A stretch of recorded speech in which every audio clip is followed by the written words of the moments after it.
Olá a todos, estamos de volta aos nossos webinars. O meu nome é José Afonso, da Sociedade Portuguesa de Astronomia. Estamos aqui com a Sónia Anton. Olá, Sónia. Viva? E hoje, dando continuidade ao ciclo de webinars que estamos a realizar, uma forma de celebração dos 25 anos da Sociedade Portuguesa de Astronomia, vamos continuar a falar da astronomia que se faz em Portugal e que se faz também no mundo.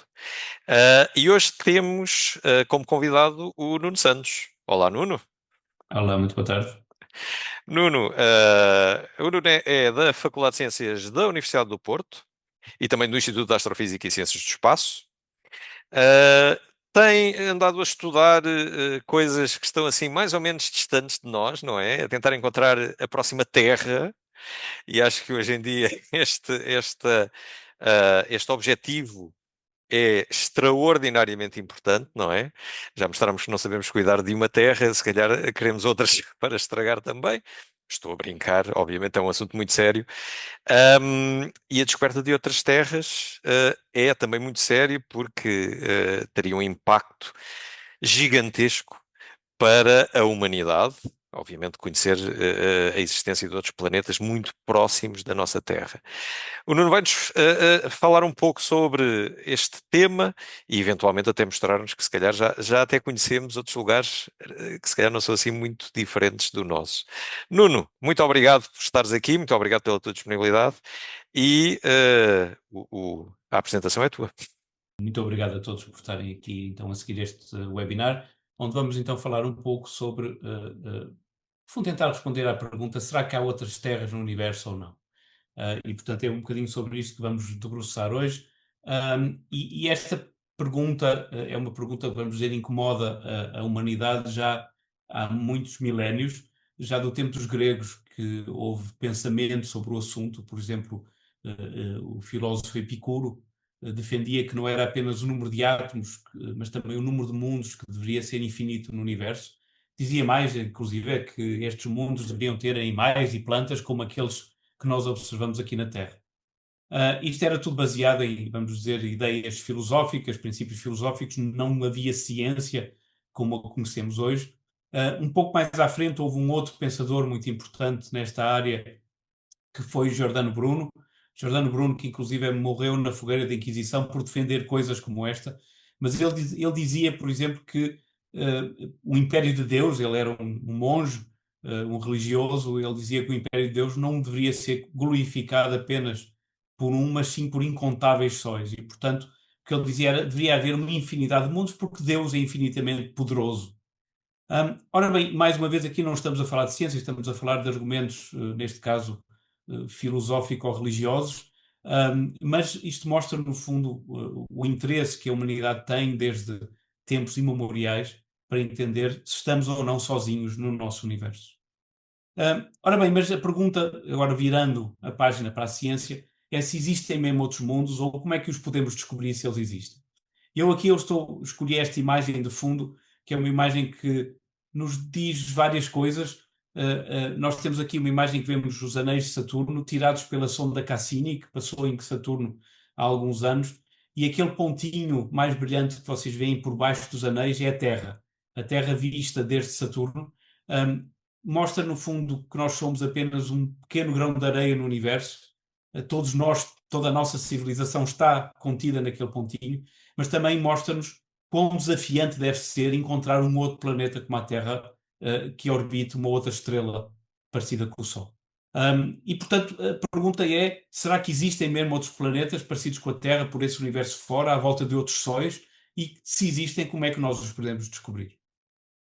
Ora bem, nós hoje já temos a resposta. De facto, existem. E esta imagem é uma imagem relativamente única. Há poucas imagens tão boas como esta, em que nós vemos uma imagem em que temos a estrela foi aqui tapada, para a luz dela não ofuscar aquilo que está à sua volta, através de técnicas complexas. Mas vemos a estrela que está no meio e vemos aqueles 4 pontos à volta, estão assinalados com a letra B, C, D e E, que são 4 planetas. Neste caso, trata-se de 4 planetas gigantes, parecidos com Júpiter, planetas que têm uma dimensão muito maior do que a Terra. Para terem uma noção, Júpiter tem cerca de 300 vezes mais massa do que a Terra, é um planeta gigante gasoso. E estes planetas orbitam uma outra estrela, uma estrela ainda relativamente jovem, o que faz com que eles sejam relativamente fáceis de encontrar. Ou seja, apesar de muito desafiante a sua detecção, como eles ainda são jovens, estão-se a formar, são mais quentes e, portanto, foi possível obter, neste caso, estas imagens. Mas imagens como esta são, de facto, raras. Só nos casos mais favoráveis, em particular para planetas gigantes, que ainda são jovens, é que este tipo de imagens foi possível de obter.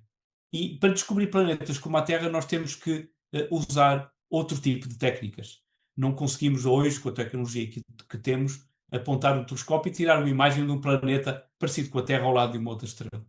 Então, como é que nós podemos fazer para encontrar outras terras por esse universo fora? Ora, aquilo que os astrónomos têm tentado fazer é desenvolver essencialmente duas grandes técnicas. A primeira delas baseia-se em dois princípios físicos. O primeiro é o princípio do centro de massa, ou seja, que nos diz basicamente que se nós tivermos dois corpos no espaço, um, ambos vão estar, na verdade, a orbitar-se um ao outro. Nós costumamos dizer que a Terra anda à volta do Sol, que é, em boa aproximação, verdade, mas, na verdade, a Terra também tem massa, também tem gravidade e também atrai o Sol. E, portanto, o Sol também anda um bocadinho à volta da Terra. Na verdade, andam ambos à volta de um ponto no espaço que se chama o centro de massa, está ali definido com aquela cruz no centro deste pequeno vídeo, desta pequena animação. E, portanto, isso significa o quê? Que se nós tivermos um planeta com uma estrela, mesmo sem ver o planeta, nós podemos tentar ver o movimento da estrela à volta do planeta.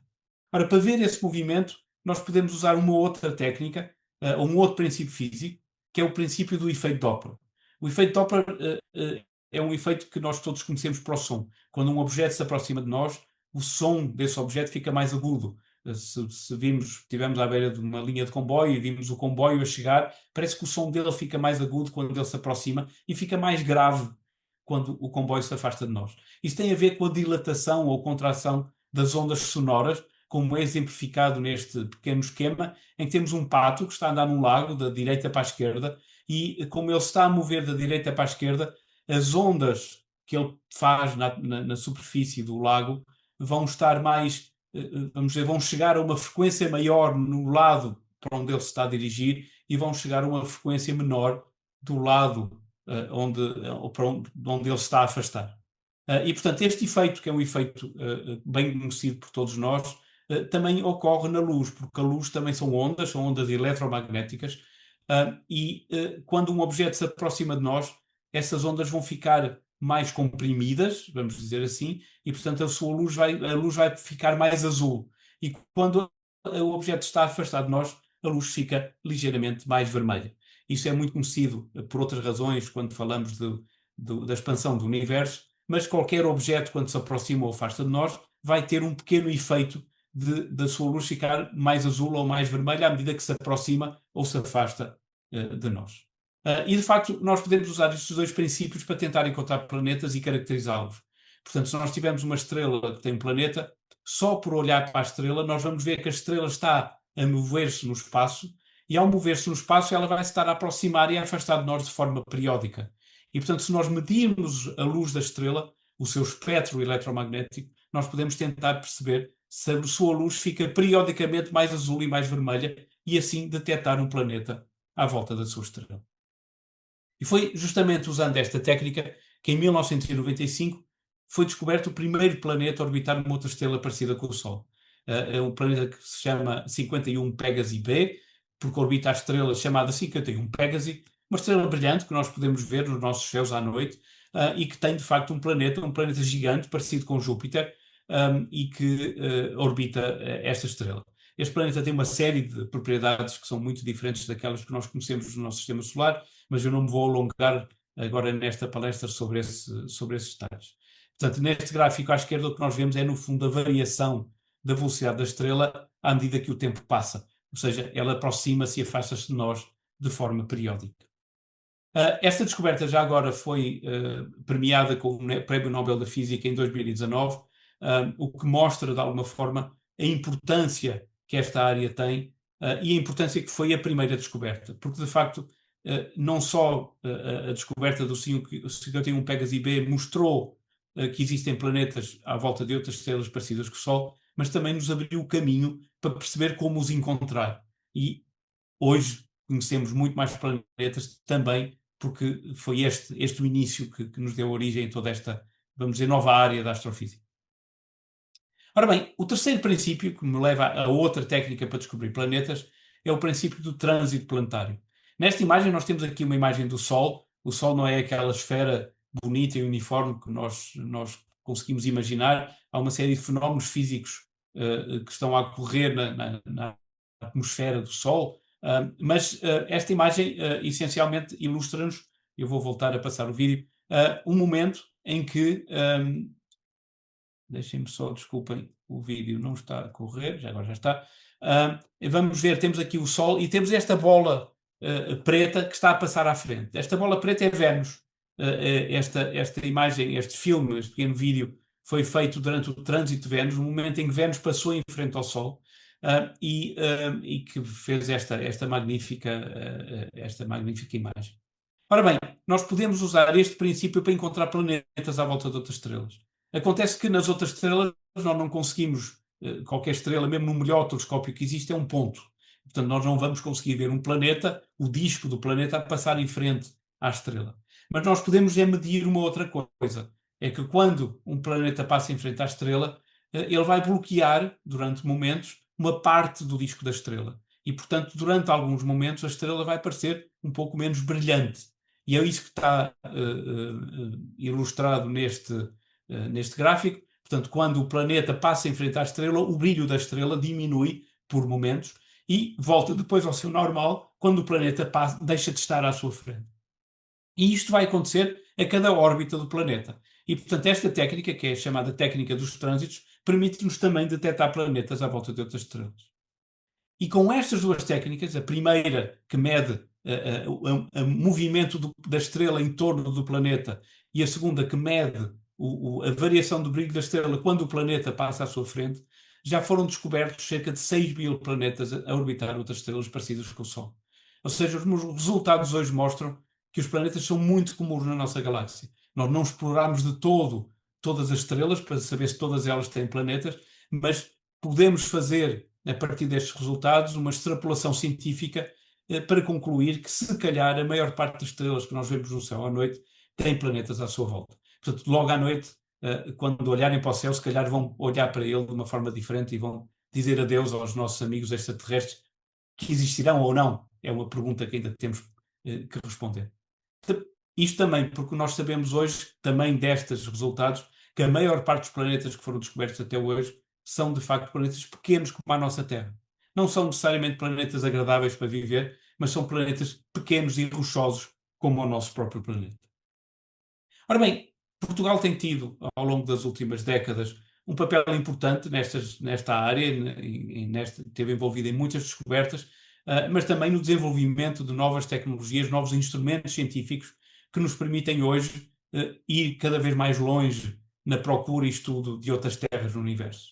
E muito do trabalho em que Portugal está envolvido é feito a partir de observatórios como este. Este é o Observatório do Cerro Paranal, no Chile, que pertence ao Observatório Europeu do Sul, o ESO, uma instituição internacional da qual Portugal faz parte, e que tem 4 grandes telescópios que estão ali na imagem. Cada um deles tem um espelho principal de cerca de 8 metros de diâmetro e que nos permitem fazer observações de ponta nesta área. E um dos instrumentos que está por trás destes telescópios é o Expresso. O Expresso é um instrumento, é um espectrógrafo de alta resolução. Um espectrógrafo permite, no fundo, decompor a luz das estrelas nas suas várias cores, fazer arco-íris das estrelas e tentar perceber se elas têm ou não planetas, usando a tal técnica que mede o movimento da estrela à volta do planeta, a técnica das velocidades radiais. Ora, o Expresso é, neste momento, o espectrógrafo mais avançado do mundo. Foi desenvolvido por um consórcio internacional, da qual Portugal fez parte. Aqui, na instituição, no Instituto de Astrofísica, nós não apenas exploramos cientificamente o Expresso, mas nós também fazemos parte da equipe que construiu, desenhou e construiu o instrumento, também com a ajuda da imprensa, da indústria nacional, e, portanto, é um instrumento que também, de alguma forma, pertence a nós. Ora, o Expresso tem uma propriedade muito interessante, é que ele permite-nos combinar a luz dos 4 telescópios em simultâneo. E ao combinar a luz, permite-nos, no fundo, transformar os 4 telescópios num telescópio ainda maior, porque consegue reunir, enfim, coletar ainda mais luz. E isso dá-nos uma série de vantagens para alguns casos científicos, não necessariamente na procura de outras terras, mas noutros casos científicos em que os objetos de estudo são muito, muito fraquinhos. Ora bem, dito isso, o que é que nós já fizemos com o Expresso? Ora, um dos grandes resultados que nós lideramos com o Expresso foi a descoberta de que a estrela que está mais próxima de nós tem um planeta que é, inclusive, mais pequeno do que a nossa Terra. Tem apenas um quarto da massa da Terra. É realmente um planeta muito pequenino, muito rochoso, certamente, muito pequenino. Ele está muito perto da sua estrela e provavelmente é quente demais para que nós possamos pensar na existência de água e, portanto, na existência de vida, mas não deixa de mostrar uma coisa que é muito importante, é que até à volta da estrela mais próxima de nós existem planetas de tipo terrestre, planetas pequeninos, nos quais, se estivessem à distância certa da sua estrela, poderíamos eventualmente sonhar encontrar vida. E ora, e se até à volta da estrela mais próxima existem planetas destes, o que dizer do resto do universo? Apenas na nossa galáxia existem cerca de 100 mil milhões de estrelas, portanto agora é uma questão de procurar e sonhar. Outro resultado também com o Expresso obtivemos foi que nós estudámos não só os planetas, não só descobrimos os planetas, mas também estudámos as suas propriedades. E em particular houve um deles, um planeta gigante, parecido com Júpiter, no qual conseguimos estudar a composição química da sua atmosfera. E descobrimos, por exemplo, que ele é tão quente, ele está tão próximo da sua estrela que é tão quente, que em vez de chover água, chove ferro. A atmosfera tem ferro no estado gasoso na sua atmosfera, e à medida que este ferro chega à zona à noite do planeta, ele condensa e chove.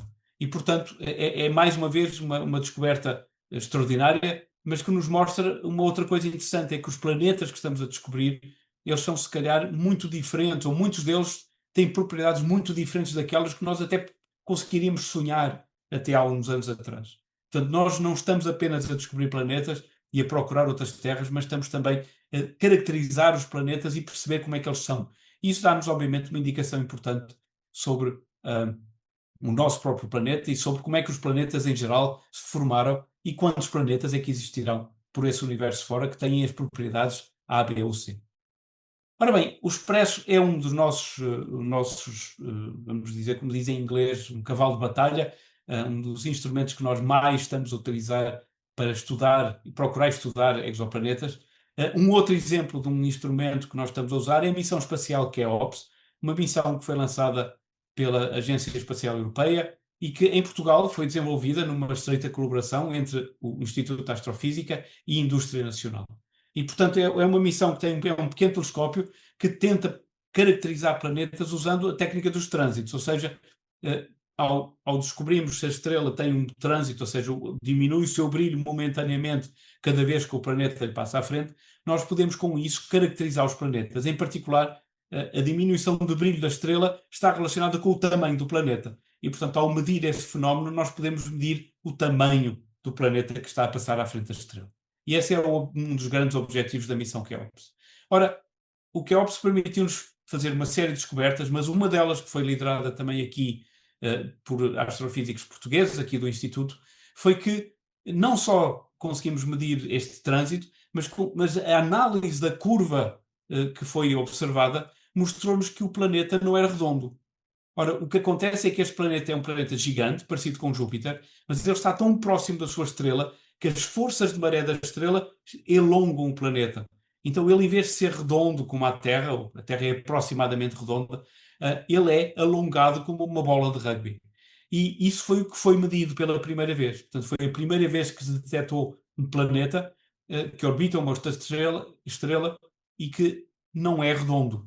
É parecido com uma bola de rugby. Isto permite-nos, entre outras coisas, estudar o interior do planeta, perceber qual é a composição química interior do planeta para que ele tenha esta forma quando sujeito à força gravitacional da sua estrela.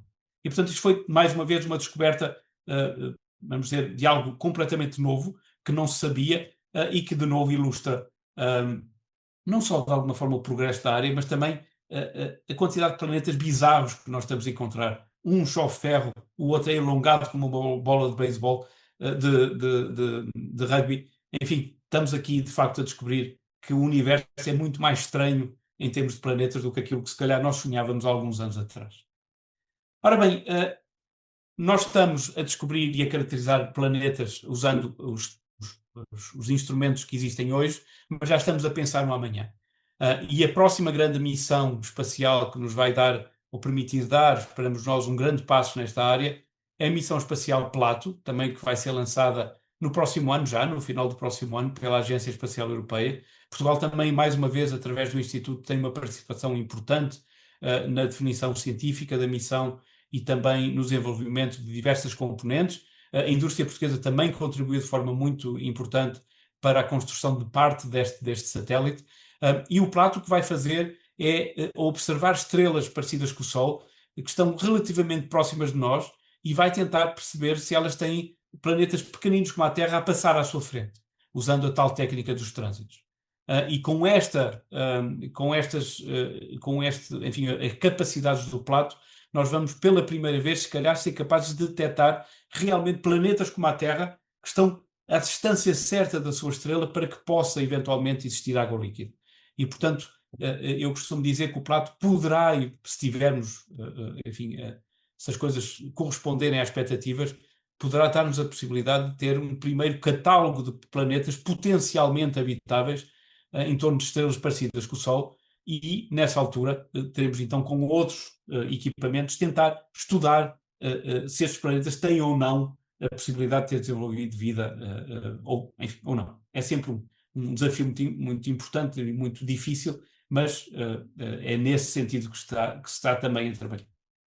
E nesse sentido, Portugal tem também neste momento uma participação muito importante na construção de instrumentação para o ELT, o Extremely Large Telescope, que é um grande telescópio de nova geração que o ESO está agora a construir. Isto é uma imagem computadorizada, mas na verdade a cúpula já existe, ainda está em construção, mas já está numa fase bastante adiantada, ele deverá estar pronto daqui a poucos anos. E nesse contexto nós estamos a participar já na construção de um espectrógrafo para colocar neste telescópio, chama-se ANDES, e que vai permitir justamente fazer o grande passo, ou esperamos nós, poderá vir a permitir fazer o grande passo que segue a seguir ao Plato. Ou seja, uma vez que tenhamos a tal lista de planetas potencialmente habitáveis, nós temos que o estudar. E para perceber se um planeta tem ou não potencial para ter vida, nós temos que estudar as suas atmosferas. E uma das formas de o fazer é usando uma técnica que se chama espectroscopia de transmissão, que é ilustrada neste diagrama. Nós temos a estrela à esquerda, estamos a observar da Terra que está à direita, ali nos observatórios do Chile, e a luz da estrela, quando o planeta lhe passa à frente, a luz também vai atravessar a atmosfera do planeta.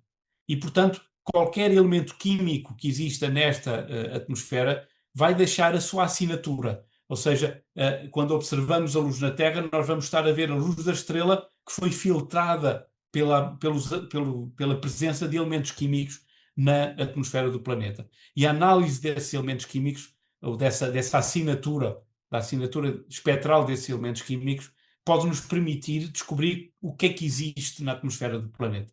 E, portanto, pode ser que um dia a gente consiga detectar, por exemplo, que na atmosfera de um planeta distante encontramos coisas como água, como ozono ou como dióxido de carbono. Nós sabemos que a água é essencial para a vida como a conhecemos. O ozono, o oxigênio na Terra, é um subproduto da vida, porque é essencialmente um subproduto da fotossíntese. E o dióxido de carbono, enfim, é algo que também é um produto da vida, embora seja mais geral, não existe apenas quando existe vida. Mas, portanto, pode ser que usando este género de técnicas, um dia possamos tirar um espectro de um outro planeta distante, que orbita uma outra estrela, e perceber se nele encontramos ou não a assinatura da existência de vida, ou enfim, de vida, não estamos a falar necessariamente de seres extraterrestres inteligentes, estamos a falar de algo que, de alguma forma, enfim, produza uma assinatura que é apenas compatível com a existência de vida nesse planeta.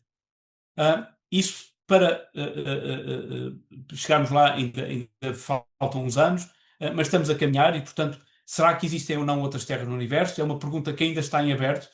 Outras terras na sua verdadeira essência, planetas, enfim, independentemente da sua cor, que tenham condições para a existência de vida como a nossa Terra tem, mas estamos a caminhar para lá chegar. E eu não queria acabar de dar este webinar sem relembrar que nós temos só na nossa galáxia cerca de 100 mil milhões de estrelas. Apenas procuramos planetas em algumas destas estrelas. Sabemos, por extrapolação científica, que se calhar a maioria delas tem planetas à volta e, portanto, de enfim, um pequeno extrapolação científica misturada com um bocadinho de sonho, eu diria que é muito pouco provável que nenhum das estrelas que nós vemos no céu à noite não tenha um planeta que possa eventualmente ter, a dada altura, desenvolvido vida. Não é? E, portanto, com esse sonho que nós também trabalhamos. E somos estes que trabalhamos. É importante pôr as caras por trás das pessoas. Em Portugal temos, de facto, equipes que fazem tanto os instrumentos que nos permitem fazer as observações e as novas descobertas, como também os astrónomos que fazem todas as descobertas científicas que estamos a falar. E, portanto, é importante perceber que são pessoas que estão por trás e que em Portugal existem pessoas que estão a fazer, de facto, este trabalho de ponta nesta área e muitas outras. E eu termino aqui, então, a minha apresentação. Muito obrigado e fico aberto a perguntas. Muito obrigado, Nuno. É de facto excitante ver aquilo que hoje sabemos sobre estes exoplanetas, outras terras, não é? Esse será o objetivo. Nós vamos fazer algumas perguntas, só para clarificar aqui algumas coisas. Uh, Nuno, apesar de todos estes planetas que nós já conhecemos, há sempre a pergunta de, ok, conhecer outra Terra, não é? E isso esperemos que seja para breve, mas quão próximos estamos neste momento? Nós já conhecemos alguns planetas mais pequenos. Quão próximo nós estamos de algo que podemos dizer isto é uma Terra, muito semelhante à Terra? Como é que nós estamos? Ora bem, nós hoje conhecemos muitos planetas que são semelhantes à Terra em termos de massa e raio, ou seja, que são planetas rochosos como a Terra, da dimensão da Terra, da massa da Terra, enfim, dentro de uma gama à volta disto. Mas não conhecemos nenhum planeta que seja parecido com a Terra e que esteja à distância certa da sua estrela para que possa ser parecido com a Terra em termos de habitabilidade. É esse um dos grandes saltos que nos falta. Há um ou outro candidato, mas que não conseguimos, por diversas razões, caracterizar em detalhe suficiente para medir, por exemplo, a massa com precisão ou o tamanho com precisão. E, portanto, planetas para os quais nós conseguimos caracterizar em detalhe e que estão nestas condições, de facto, estamos ainda em déficit. E esse é o grande salto é um dos grandes saltos que nós queremos dar. Ok, muito obrigado. Sónia, tens E perguntas? tenho algumas. E como é que se vai dar esse salto? Ora, o Plato é um dos grandes vamos dizer, vetores desse salto, é isso que nós esperamos. Portanto, o Plato vai nos permitir descobrir os planetas usando a técnica dos trânsitos e medir o tamanho deles, e depois, usando instrumentos como o Expresso, nós vamos conseguir caracterizá-los em termos de massa, porque é algo que eu não disse com grande detalhe na minha apresentação, mas a técnica de medir o movimento da estrela usando a espectroscopia permite-nos medir a massa do planeta. E, portanto, com os dados do Plato, mais com os dados de outros instrumentos como o Expresso, nós vamos poder medir a massa e o raio, e se metemos a massa e o raio, nós temos a densidade. Ou seja, sabemos mais ou menos do que é que o planeta é feito. Uhum. E depois, uma vez tendo essa informação, resta o passo de caracterizar o planeta em termos espectroscópicos, em termos de qual é a composição da sua atmosfera. Se tem atmosfera, não tem, o que é que se passa ali. E é aí que instrumentos como o ANDES, no ELT, vão permitir dar um passo importante. Pelo menos é isso que nós esperamos. Tudo isto, eu tenho que dizer, é extremamente desafiante portanto, como na maior parte das grandes questões de ciência, nós tentamos, vamos explorar novos métodos para lá chegar, mas nós nunca sabemos o que é que vamos encontrar, porque, enfim, a natureza é o que ela é, não é o que nós queremos. exatamente. Não, e essa é a parte interessante, eu acho, que é, nunca se sabe. Abrem-se janelas e nunca se sabe o que é que a janela nos vai mostrar, não é? Exatamente. Tenho aqui duas perguntas, Nuno. Uma é assim um pouco mais romântica, que é se eu olhar para o céu, para onde é que eu devo olhar, para que estrela é que eu devo olhar, que tenhas assim uma maior, um, que exista uma maior probabilidade que seja um sistema que albergue planetas extrasolares, tirando a Centauros próxima, ou a próxima Centauro. Próxima Centauro, sim. Um, e a outra pergunta é algo que me pareceu muito, muito interessante, foi o planeta onde chove ferro. Uma das coisas que nós em comum dizemos sempre que a maior parte da composição de tudo no universo é hidrogênio e hélio, não é? A percentagem de metais é ínfima, e no entanto temos aqui um planeta que tem uma composição química tal que chove ferro. Portanto, deve existir em grande quantidade, não é? O que é que nos podes dizer sobre isso? Ora bem, relativamente à primeira pergunta, muitas das estrelas que nós vemos no céu são estrelas gigantes, porque são as mais brilhantes, portanto são as mais fáceis de ver a olho nu. Portanto, alguém que vá à noite para o céu, para a rua, num sítio escuro, vai ver muitas estrelas. Algumas delas não terão provavelmente condições de encontrar, vamos dizer, como outra Terra, um sistema estável, mas muitas das estrelas que vemos são também estrelas mais ou menos parecidas com o nosso Sol. Aliás, a maior parte das estrelas que nós temos no universo são estrelas de pequena massa, não são estrelas que sejam demasiado quentes, são estrelas que terão potencial, eventualmente, para ter sistemas planetários normais. E, portanto, eu diria, escolham uma e, com sorte, pode ser que seja a certa. Agora, como eu disse também, a estrela 51 Pégase, é aquela para a qual foi descoberto o primeiro planeta extrasolar, ela é brilhante, é visível ao olho nu, na constelação do Pégasus. E, portanto, se tiverem curiosidade, é procurar na internet um mapa estelar daquela região e olham, têm só aqui para um sítio um bocadinho escuro, dentro de uma cidade como Porto ou Lisboa vai ser complicado, mas se forem para um sítio um bocadinho escuro, vão certamente conseguir ver essa estrela e vão poder dizer que ela tem um planeta à volta. A segunda pergunta, sobre o ferro. Ora bem, o ferro, é verdade que a maior parte do universo é hidrogênio e hélio, mas os outros elementos, que os astrónomos, aliás, chamam abusivamente de metais, portanto, para os astrónomos, para a mente limitada de um astrónomo, só há três elementos no universo, que é hidrogênio, hélio e metais. Mas, piadas à parte, os metais é verdade que existem em pequenas quantidades relativamente ao hidrogênio e hélio, mas ainda assim existem em quantidades suficientes. A Terra o núcleo da Terra, por exemplo, que é aproximadamente 30% da massa da Terra, é essencialmente ferro. Também outras coisas, mas é essencialmente ferro. E, portanto, o ferro, é verdade, é relativamente raro quando comparado com o hidrogênio e hélio, mas é um elemento que é relativamente comum, e que é formado, aliás, no interior das estrelas de grande massa, que explodem como supernovas, e dão origem a toda uma quantidade enorme de diferentes elementos químicos.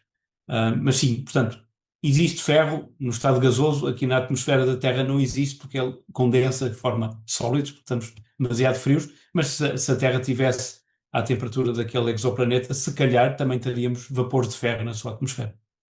Naquele caso, daquele planeta, a detecção do ferro, houve uma detecção do ferro na atmosfera do planeta? Exatamente. Vapor, sim, ferro em estado de vapor. Ok, isso levanta-me também a questão de como é que nós somos capazes de estudar as atmosferas dos exoplanetas, não é? Portanto, hoje em dia estamos a caminhar no sentido de não só conhecer os exoplanetas, a sua massa, a distância que estão da estrela, portanto, a temperatura, mas também já a tentar estudar as atmosferas. Neste momento, o que é que conseguimos fazer e o que é que tentaremos fazer no futuro próximo? Portanto, as atmosferas, a maior parte, a maior parte, enfim, uma parte, sim, talvez, a maior parte dos estudos de atmosferas de exoplanetas usou aquela técnica que eu mencionei de espectroscopia de transmissão. Portanto, no fundo, a atmosfera a atmosfera do planeta age como um filtro que vai absorver em algumas cores, alguns comprimentos de onda, onde há transições eletrónicas que absorvem a luz da estrela, e noutras cores ou noutros comprimentos de onda é transparente e, portanto, isso vai deixar no final uma assinatura da atmosfera no espectro que nós observamos da estrela. Portanto, esse é o princípio utilizado. Há outras técnicas que foram utilizadas para detectar atmosferas, mas esta é talvez aquela que deu resultados mais, eu diria, impressionantes. E hoje em dia já se consegue ir muito longe. Nós sabemos, já detectamos uma quantidade enorme de elementos químicos em atmosferas de planetas, sobretudo planetas gigantes, a orbitar outras estrelas, desde dióxido de carbono, ferro, como mencionei, até elementos como o bário.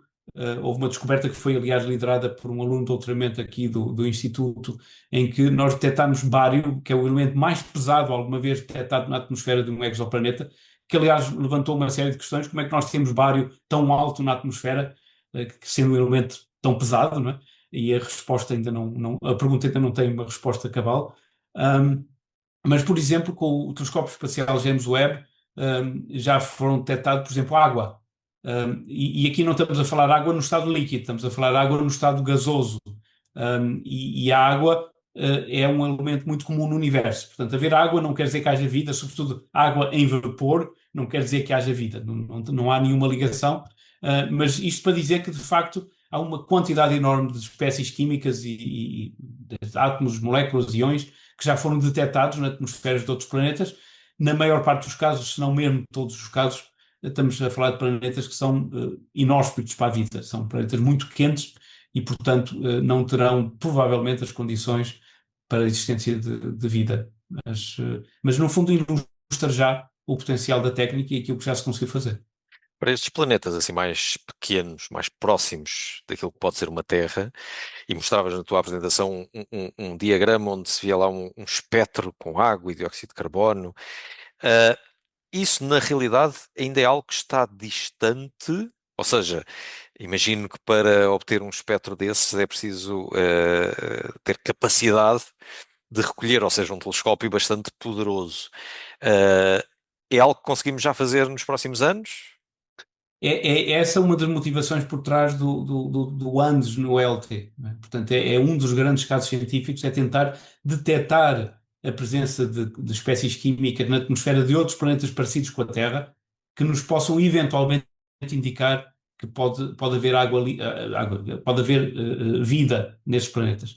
Mas é preciso pôr aqui muitas reticências, porque detectar água não implica que haja vida. Não é? Detectar oxigênio não implica que haja vida. E, portanto, tem que haver um conjunto de evidências mais forte do que simplesmente detectar água ou oxigênio. E isso é um desafio muito grande. Portanto, nós não temos certeza nenhuma do que é que vamos conseguir fazer nos próximos anos, em particular com o Andes, mas mesmo que se consiga detectar algumas espécies químicas na atmosfera de um outro planeta parecido com a Terra, não quer dizer que vamos conseguir encontrar evidência cabal ou prova cabal da existência de vida. Portanto, há aqui muitos passos ainda a dar depois disso, o que, aliás, é bom porque vamos ter muito trabalho para todos os Claro. jovens que nos estão a ouvir e que querem seguir a astronomia. Mas então a pergunta é: o que é que nos vai levar a dizer que um destes planetas tem vida? Ou seja, obviamente, se calhar até conseguirmos lá ir, não teremos a certeza. Mas nestas indicações, exatamente já pensaste nisso, não é? Portanto, a detecção do oxigênio, a detecção do dióxido de carbono, do ozono, tudo são indícios que podem levar a dizer que existe vida, mas o que é um indício que é considerado forte? Qual será a detecção que poderemos fazer que nos diz quase certeza que naquele planeta existe vida? E estou-me a recordar de algumas discussões que até há no próprio sistema solar, não é? Com a detecção de coisas como o metano, não é? Em planetas do sistema solar e de alguma forma tentar assemelhar isso à vida, e sabemos que é extraordinariamente difícil fazê-lo, mesmo nos planetas que estão aqui ao pé. Sim, a questão é de facto muito complexa. Aquilo que, enfim, há várias abordagens possíveis. Uma era encontrar uma espécie química que apenas seja produzida pela vida e que desapareça quando não há vida. E houve uma discussão há uns anos sobre a detecção de fosfina em Vênus, que é uma molécula que na Terra é produzida apenas pela vida. A detecção, depois, enfim, houve uma série de, de pontos de interrogação, vamos dizer, na própria detecção em si, se é realmente fosfina ou não, mas e depois há toda uma questão, se a fosfina, na Terra ela é só formada à partida pela vida, mas se calhar noutros sítios pode ser formada por outros processos químicos, não é? A outra abordagem, ou uma outra abordagem possível é procurar por aquilo que a vida faz na química, ou seja, a vida cria uma espécie de desequilíbrio químico. E, portanto, encontrar um desequilíbrio químico que num outro planeta pode indicar que há um processo qualquer que está a produzir esse desequilíbrio. E ao encontrarmos, enfim, uma das possibilidades é sempre a vida, não é? Obviamente tem que ser o desequilíbrio que faça sentido no contexto da vida. Mas eu acho que isso não vai ser uma resposta, uma pergunta muito fácil de responder. Vamos encontrar evidências e com o tempo, espero eu, provas cabais vão demorar um bocadinho mais. Vamos ter que estudar em mais detalhe, perceber exatamente o que é que o planeta é feito, perceber exatamente o que é que se passa no planeta. Se calhar as missões que estão neste momento planeadas não vão chegar para respondermos de forma cabal a essa pergunta. Mas às vezes o universo tem surpresas. A descoberta do primeiro planeta extrasolar foi uma surpresa, porque ninguém esperava encontrar um planeta nas condições daquele planeta. Puseram em causa todas as teorias de formação planetária que nós conhecíamos na altura, e portanto às vezes pode ser que tenhamos uma evidência mais forte do que aquela que nós estávamos à espera. Já agora, só fazendo aqui um pequeno desvio, há quem se debruce por uma outra abordagem, que é a procura de tecnoassinaturas, ou seja, evidências de que há uma civilização num planeta. E uma delas, por exemplo, é que nós estamos nos últimos 100 anos, essencialmente, nós temos emissões de rádio. E as ondas de rádio propagam-se para o espaço. E, portanto, se nós encontrarmos um planeta em que está a passar a TSF, quer dizer que se calhar é um planeta que há alguém que, enfim, que lá vive, não é? Estou aqui a usar um exemplo, mas esse é o princípio desta procura por assinaturas tecnológicas de essência de vida, que é, a meu ver, enfim, um desafio ainda mais complicado, porque nós nem sequer sabemos, por exemplo, na nossa Terra, quanto tempo é que a nossa tecnologia atual vai sobreviver, não é? Portanto, é toda uma discussão.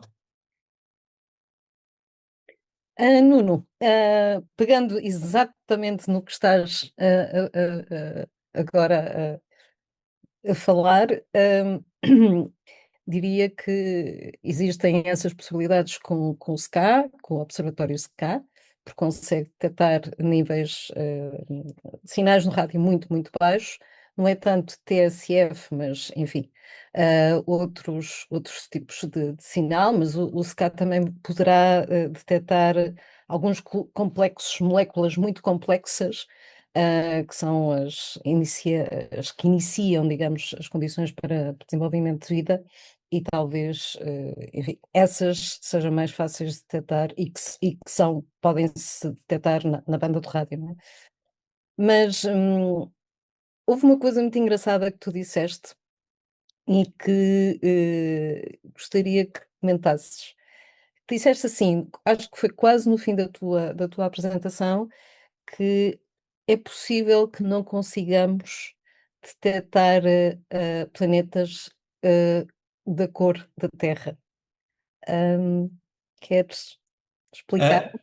A razão, enfim, eu tinha duas razões. Uma era uma piada futebolística, que o nosso planeta é azul, como o Futebol Clube do Porto, apesar de muitos gostarem que o planeta fosse de outra cor. Mas piadas à parte, de facto, nós olhamos para a Terra hoje, a Terra é um planeta azul, maioritariamente, na vista do espaço, por causa do oceano. Tem os farrapos brancos que são as nuvens e os polos, mas é essencialmente o planeta azul. Um, mas ao longo da história da Terra nem sempre foi assim. E portanto a Terra, mesmo já quando já tinha vida, não era o planeta que nós hoje conhecemos. E provavelmente a assinatura espectral da Terra há 1.000 milhões de anos atrás, quando já existia vida, não é aquela que nós vemos hoje. E isso cria um desafio complementar, é que nós andamos sempre à procura de vida como a nós conhecemos hoje, e as assinaturas da vida como nós sabemos que ela hoje deixa na nossa atmosfera, mas talvez tenhamos que procurar outro tipo de assinaturas, aquelas que existiam na vida há 1.000 milhões de anos atrás, por exemplo. Não é? Porque cada planeta estará no seu estádio de evolução e a vida pode ter levado diferentes caminhos. Não é? Portanto, a vida na Terra e a atmosfera da Terra foi altamente alterada pela existência de cianobactérias, pela fotossíntese. Não é? Mas se calhar podemos ter um outro planeta em que o metabolismo não se dá tanto com oxigênio, se dá com outros elementos químicos, como metano, como hidrogênio, e teremos uma assinatura da vida na sua atmosfera que é muito distinta daquela que nós observamos na nossa. E, portanto, essa é, no fundo, adensa ainda mais a complexidade do problema e a dificuldade que vai ser dizer, ou enfim, concluir que de facto aquele planeta tem ou não tem vida. Muito bem. Obrigado, Nuno. É de facto impressionante aquilo que já hoje a humanidade consegue fazer, não é? Estamos a tentar trazer para o conhecimento outras terras, isto é impressionante, não é? E é também impressionante aquilo que em Portugal também que estamos a dar para este avanço do conhecimento. E, portanto, é muito bom perceber que estamos a desbravar novo caminho, não é? Nesta descoberta de outras terras. E, obviamente, desejamos, Nuno, muita sorte, muito, muito bom trabalho e bons resultados para a astronomia, para a descoberta de outras terras, e para toda a comunidade também científica nacional. Obrigado, Nuno. Obrigado, Obrigada. Sónia.